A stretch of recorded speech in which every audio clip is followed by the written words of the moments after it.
창세기 2장 4절부터 2장 25절, 그러니까 어저께 우리가 1장부터 2장 3절까지 이게 한 문단이다 이렇게 이야기를 했는데, 이 2장에 남은 부분들에서는 타락과 그 결과로 인한 저주의 서론이라고 할 수가 있습니다. 그러니까 2장에서는 사실 저주받는 이야기, 죄 짓는 이야기가 아직 나오지 않죠. 그러나 3장에서 나오는 이 범죄와 타락 그리고 저주, 이 이야기의 서론이라고 볼 수가 있다는 것입니다. 이 본문을 통해서 우리는 타락으로 말미암아 잃어버린 것이 무엇인지를 볼 수가 있습니다.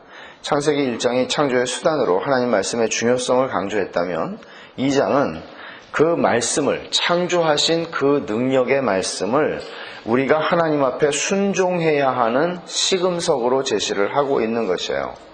그러니까 능력의 말씀으로 창조하셨는데 그 말씀을 창조된 인간에게 주셨다는 것은 이 말씀 앞에 우리가 어떻게 순종해야 하는가 하는 것을 보여주는 것이란 말이죠.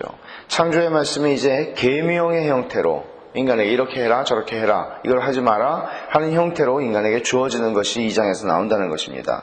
특별히 2장에서 우리가 주목하게 되는 변화는 뭔가 하면 1장에서는 하나님을 히브리 말로는 엘로힘이라고 하는 말, 전능하신 하나님, 이 하나님의 위엄과 능력과 권세를 이야기하는 엘로힘이라고 하는 말을 썼다면 2장에서는 하나님께서 2장 4절에 이렇게 시작을 하는 거죠. 여호와 하나님이, 여호와라고 하는 하나님의 이름을 사용하고 있는데 이것은 인격적이고 언약적인 속성을 강조하는, 사람과 하나님 사이의 관계를 강조하는 그런 이름을 여기서는 사용함으로써 하나님께서 이제 당신 자신이 창조의 하나님일 뿐 아니라 창조한 인간과 관계를 맺으시는 하나님이다 하는 것을 보여주고 있는 것이죠. 2장 4절부터는 사실 창조에 대한 세밀한 설명이 나옵니다. 처음엔 땅을 경작할 사람이 없었다. 5절에 그렇게 말하죠. 이 말은 하나님께서 창조하신 에덴 동산이 경작을 필요로 하는 상태로 창조되었다는 것을 말해주는 것이에요. 물론 완벽한 환경을 하나님 창조하셨어요. 완벽한 환경이지만 인간의 다스림과 지킴을 통해서 더 좋은 상태로 개발될 수 있는 환경을 주셨다는 것입니다. 그러니까 인간이 자신을 통해서 하나님을 잘 섬길 수 있는 그런 결과를 만들어낼 수 있는 그런 환경이었다는 것이죠. 하나님께서는 흙으로 만들어진 인간에게 생기를 불어넣어서 살아있는 존재가 되게 만드셨다고 7절에 말을 하고 있습니다. 이것은 나중에 하나님의 재창조, 그러니까 구원이죠. 하나님의 재창조에서도 예수님께서 요한복음 20장 22절에 부활하셔서 다락방에 있는 제자들에게 오셔가지고 제자들에게 성령을 받으라 그렇게 말씀하시면서 그들에게 숨을 내쉬셨다 하는 것이 바로 하나님의 재창조 사역이 구원이라는 것을 이 말씀과 비교해서 보여주고 있는 것이라는 것을 우리는 압니다. 또 본문은 에덴 동산에 대한 묘사를 몇 가지 하고 있습니다. 동산 중앙에 9절에 보면 생명나무 그리고 선악을 알게 하는 나무가 있었다. 이것은 저주의 서론이기도 하지만 저주의 서론이라는 것은 선악을 알게 하는 나무가 여기 나오는 것 때문이고, 또 그러나 회복의 마지막 요한계시록 21장 22장 우리가 지난주에 살펴본 것처럼 21장 요한계시록 마지막 2장은 성경의 처음 2장과 흡사하다는 것이죠. 그것이 생명나무가 거기서 다시 등장을 하게 되는 것이에요. 여기에 그뿐 아니라 강이 에덴 동산에서부터 시작돼가지고 흘러나와서 동산을 적시고 갈라져서 4개의 강이 되었다 하는 것을 10절부터 14절에 그 강들의 이름을 쭉 설명하고 있죠. 이것도 역시 우리가 요한계시록 마지막에 보는 그 생명수 강과 같은 것이고 그 강가에 있는 열매, 생명나무의 열매들과 같은 것입니다. 하나님께서 이 동산에 사람을 두셨습니다. 그리고 그에게 사명을 주셨죠. 2장 15절에 보면은 2개의 동사가 있어요. 다스리며 그리고 지키게 한다. 다스리며 지키게 한다. 이 다스리며 지키게 한다는 동사 2개가 사실은 모세오경이죠. 창세기부터 창세기, 출애굽기, 레위기, 민수기, 신명기 5개의 성경, 이 5개의 성경 안에서 이 두 단어, 다스린다, 지킨다 하는 이 두 단어는 영적인 섬김을 의미하는 단어들로 다 사용이 됩니다. 그러니까 하나님을 섬기는 것이죠. 하나님을 봉사하고. 근데 여기 지킨다라고 얘기하는 것은 하나님의 그 명령들을 지키고 하나님의 말씀에 주의를 기울이는 것입니다. 우리 이 지킨다는 단, 여기서는 지금 동산 보세요. 15절에 그 말을 쓰고 있는데 여호와 하나님이 그 사람을 이끌어 에덴 동산에 두사 그것을 다스리며 지키게 하시고. 다스리며 지킨다. 근데 이 지킨다는 말 자체가 지금 여기서는 이 동산을 지킨다. 동산을 무엇으로부터 지킨다. 그런 의미로 지금 우리가 이해를 하잖아요.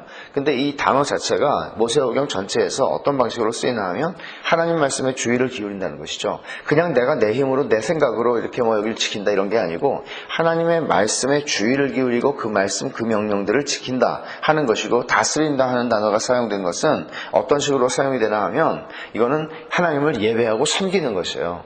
그러니까 이런 이 말뜻들이 우리가 그냥 생각하는 거는 다스리며 지킨다 그러면 그냥 단순히 에덴 동산을 막 뭐 이렇게 해라 저렇게 해라 뭐 짐승들 가지고 뭐 이렇게 다스리고 지키고 이런 식으로 생각하는데 여기서 이 두 동사가 사실은 서론적으로 이렇게 등장을 하는데 이거는 전부 다 하나님과 관계가 있는 것들이란 말이죠. 그러니까 다시 말하면 인간이 범죄하기 전에는 인간이 하는 모든 행위와 모든 일들과 모든 것들이 다 하나님을 예배하고 섬기는 영적인 섬김과 관련이 있고 예배였다는 거예요. 우리가 범죄하기 전에는 그냥 내가 열심히 일을 하는 것도 하나님을 섬기는 것이란 말이죠. 이런 데에 있어서 어떤 갭이나 어떤 그 갈등이나 이런 것들이 없었다는 것입니다. 아담이 처음에 한 일이 무엇이었습니까? 동물들 이름 져준 거죠. 19절 20절에 보면은 동물들 이름을 져주는데 사실 이름을 지어준다는 것은 그 동물의 속성을 규정하는 것과 같은 것인데 이거는 본질적으로 하나님의 일입니다. 하나님이 이름을 지어주시는 분이시죠. 언제나. 근데 하나님께서 이것을 아담에게 맡기시면서 아담이 하나님을 대신하여 다스리고 지킨다는 것을 보여주는 것입니다. 타락하기 전에 인간의 삶이 어떤 것인가 이거를 2장이 너무나 잘 보여주고 있죠. 얼마나 복된 삶입니까? 그가 하는 모든 일들과 섬김과 이것들이 하나님과의 갈등이 하나도 없이 다 하나님하고 깊은 관계 속에서 하나님을 섬기는 것이었고 인간에게는 만족과 행복함이 있었다는 것을 보여주는 것입니다. 사람이 에덴 동산에서 가진 사명은 단순히 동산지기가 아닙니다. 그 이상의 영적이고 고차원적인 목적이 있었다는 것을 보여주는 것입니다. 단순히 뭐 하나님께서 뭐 하나 만들어 놓고서는 이거 지켜라 그냥 일시키는 그런 개념이 아니라 이 일을 통해서도 자신에게 만족감과 행복을 누릴 수 있었고 훨씬 더 영적인 섬김이 그 안에 있었다는 것을 보여주죠. 하나님께서는 인간 아담에게 명령을 주십니다. 16절과 17절에 보면은 여호와 하나님이 그 사람에게 명하여 가라사대 라고 말씀을 하십니다. 이것은 하나님이 주신 최초의 율법이고 또 하나님과 인간이 맺은 최초의 행위 언약이라고 할 수 있습니다. 먼저 하신 말씀은 하지 마라가 아닙니다. 동산 각종 나무의 실과는 마음대로 먹어도 된다 하는 말이 여기 주어져 있습니다. 내가 임의로 먹되 마음대로 먹으라는 말이죠. 그러나 금령이 있죠. 17절 선악을 알게 하는 나무의 실과는 먹지 마라 라는 말입니다. 선악을 알게 하는 나무의 실과 먹지 마라. 먹으면 정녕 죽는다. 이것은 하나님의 절대 주권에 대한 선언입니다. 인간은 절대 주권, 하나님의 절대 주권에 대해서 인간과 모든 피조물이 할 수 있는 유일한 반응은, 이것은 선택이 아니라 유일한 반응은 무엇이겠어요? 절대 충성입니다. 천지를 만드신 하나님께서 그 말씀으로 만드셨는데 그 말씀을 인간에게 주실 때에는 천지가 화답하잖아요. 빛이 있으라면 빛이 있잖아요. 오늘 우리들에게도 하나님께서 내가 이걸 먹지 마라, 이걸 먹어라. 그럼 우리는 절대 충성으로서만, 온전한 순종으로서만 반응할 수 있는 존재라는 것입니다. 사실 이 명령이 앞으로 일어나게 될 모든 성경 스토리의 단초를 제공해 주는 것입니다. 하나님의 창조에 하나 부족한 것이 있었죠. 하나님께서는 아담이 혼자 있는 게 좋지 않다고 여기셨습니다. 그래서 하나님께서 주신 계명을 순종하여 살아갈 수 있도록 도움이 되는 배필을 주셨습니다. 이 말은 참 중요합니다. 하나님께서 돕는 배필이다라고 말씀을 하셨는데 무엇을 돕는다는 이야기일까요? 돕는 배필, 무엇을 돕는다는 얘기였어요? 그것은 본질적으로 아담이 처해 있는 이 환경, 너는 다스리며 지켜라. 그리고 하나님의 명령을 받아요. 모든 걸 다 마음대로 먹지만 이건 먹지 마라. 그러면 하나님께서 주신 그 말씀 앞에 절대 충성스럽게 살아가는 데 있어서 하나님의 계명을 순종하고 살아가는 데 있어서 도움이 되는 배필이란 말이죠. 이것이 지금 아담이 처해 있는 실존이거든요. 하나님께서는 이것을 도우라고. 말하자면 이게 에덴 동산 일이 너무 고되다. 노동력 하나를 더하신 것이 아니라는 말입니다. 이것은 하나님을 잘 섬기도록 주신 배필입니다. 이래서 이제 인간의 창조가 완성이 됩니다. 하와를 창조하심으로써 하나님께서 창조하신 인간은 어떤 존재냐 하는 걸 또 보여주는 게 뭔가 하면 커뮤니케이션 해야 되는 존재다. 말하자면 펠로우십이 필요하다. 성령의 교통하심이 성삼위 하나님 안에 있듯이 인간에게는 교제가 필요하다. 인간은 교제를 통해서 그 삶을 부유하게 만들 수 있는 존재다. 이것이 하나님께서 세상을 창조하실 때 인간을 창조하신 모습이라는 것입니다. 하나님께서는 아담이 구하지도 않은 하와를 주셨습니다. 그리고 아담을 기쁘시게 해주셨습니다. 기쁘게 해주셨어요. 이로써 하나님께서는 당신의 선하심이 어떤 것인지를, 우리를 향한 하나님의 공급하심, 여호와 이레, 그것은 우리는 나중에 창세기 22장에서 보지만 이미 이 안에 모든 그 여호와 이레의 하나님, 여호와의 하나님의 이름이 의미하는 앞으로 나오게 될 수많은 계시들이 이 안에 다 들어가 있는 것이란 말이죠. 여호와는 나의 목자시니 여호와로에, 그것도 여기 다 있죠. 모든 것이. 그리고 하나님은 의로우시다는 것도 여기 있죠. 하나님은 거기에 계시다는 임재도 있죠. 모든 게 이 안에 다 있는 것입니다. 인간은 하나님의 피조물 중에서 독특한 존재, 뭐죠? 하나님의 형상이에요. 독특한 존재로 지음받았습니다. 하나님께서 주신 계명을 지키고 순종해서 그 명령을 주신 분과 관계를 맺고 살아가도록 창조하신 것입니다. 하나님께서 우리에게 인간을 창조하시고 아담에게 말을 거셨다는 것은 되게 중요한 것입니다. 인간이 하나님에게 말을 먼저 거는 것이 아닙니다. 하나님께서 창조하신 당신의 형상을 조차 창조하신 인간에게 말을 거셨습니다. 그 말은 천지를 창조한 능력의 말씀입니다. 이 말씀을 우리에게 주셨을 때, 계명을 주셨을 때 우리는 순종함으로 그 말씀을 주신 분과 관계를 맺는 것입니다. 하나님께서 오늘도 우리에게 하나님의 말씀을, 성경을 주셨습니다. 이것은 하나님이 우리에게 말을 거시는 것입니다.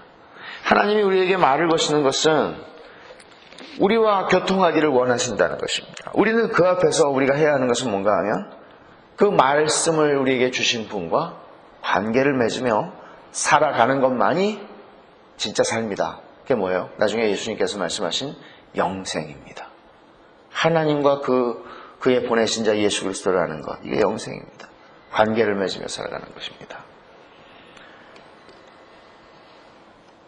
아담은 선하신 하나님께서 자신들을 위해서 제공해 주신 최상의 환경 속에서 이제 하나님 말씀의 충분성으로 만족하며 살아가야 했습니다. 환경이 만족스러운 것일 뿐만 아니라 그 환경이 만족스러울 수 있는 근거는 나에게 말씀을 주신 하나님 안에서 내가 만족을 누리는 삶이었습니다. 하나님의 말씀이 자기에게 충분하다는 것이죠. 그 말씀은, 하나님의 말씀은 언제나 완전했고 충분했고 인간은 그 안에서 만족할 수 있는 것이다 하는 것을 창세기 1장, 2장을 통해서 성경은 우리에게 가르쳐 줍니다. 그런데 우리가 3장부터 보게 되는 이야기가 꼭 그렇게 흘러가지 않았다는 것입니다.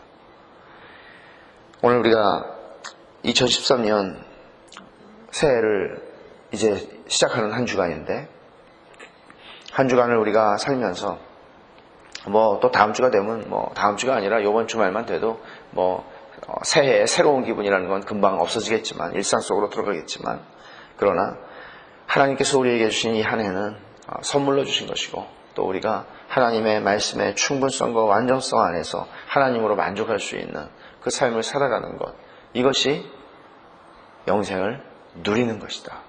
놓치지 맙시다. 같이 기도하겠습니다. 하나님 아버지 감사합니다. 창세기 2장 말씀 통해서 하나님께서 어떻게 사람을 지으시고 사람과 교제하기를 원하시고 또 사람에게 말씀을 주셔서 그 말씀 앞에 반응하고 살아가고 그 말씀으로 인하여서 하나님과 관계를 맺으며 살아가는 것이 인간의 삶의 본질이고 하나님께서 의도하신 인생인지 저희가 보았습니다. 뿐만 아니라 저희에게 무엇이 부족한지를 아시고 필요한 것을 구하기도 전에 채우시고 저희들을 기쁘게 하시는 하나님이시며 그 모든 영광을 홀로 받으시기에 너무나 합당하시고 그것을 원하시는 하나님 아버지, 저희가 이 한 해를 사는 동안에, 아니 남은 평생을 사는 동안에 하나님의 말씀으로 충분하고 완전하다는 것을 알게 해주시고 이 말씀으로 하나님과 살아있는 관계를 맺으며 영생을 누리는 복된 은혜를 허락하여 주시옵소서. 예수님의 이름으로 기도하옵나이다. 아멘.